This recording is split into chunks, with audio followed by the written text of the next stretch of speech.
Hi, I'm Carolyn from the Wedding Pantry, and I'm here to share some great insider tips and tricks, some do's and don'ts for when you're planning and styling and coordinating your wedding or event. So for me, I get a lot of contacts from clients where they'll ask questions with regards to styling, colours, theming, and a big concern is whether or not other people are going to agree with what they're choosing. In particular, they will have close family or friends who will disagree with what they're wanting to do. My job as a planner and as a stylist is to really help the bride and groom, or the bride, groom and groom, to actually go and bring themselves through to their wedding, make sure that their personality shines through. So for me, if you love red and someone else is telling you they love pastels, but you really want the reds, go with the reds.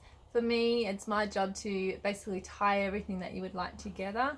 And if you're saying you also want romantic and classic as this sort of overall theming, then we make sure that everything is softened where it needs to be, bold where it needs to be, and just make it beautiful. So don't stress over the color choices, etc. Choose what you would love, and then we'll make that work. That's how I usually work in with it. Recently, I also had a bride who, the day prior to her wedding, showed me a beautiful gold cake server that she had been given by her mother, and she wanted to use this for her wedding, but she was concerned that it wouldn't actually work well with the cake knife and server that I had brought along.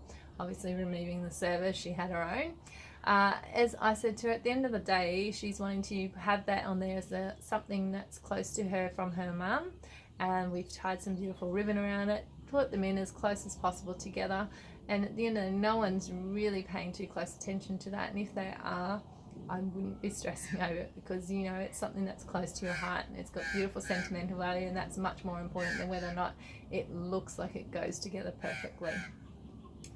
So with regards to general sort of tips on what you should or shouldn't do when you're planning your colours, styles, etc., go with what you would love. Don't necessarily follow what's in trend today. It should be something that you can look back on, and if you have favourite colours and ideas in your mind, then do that, because that's something that you will look back on for a lifetime and be pleased that you chose what you really love. So as Dr. Zeus would say, today you are you, that is truer than true. There is no one alive more youer than you. So go and be yourself. Have a fantastic time. The people that are invited along should only be your closest friends and family, and they will love you and what you do no matter what. They were there to have a great time and celebrate with you. Okay, thank you.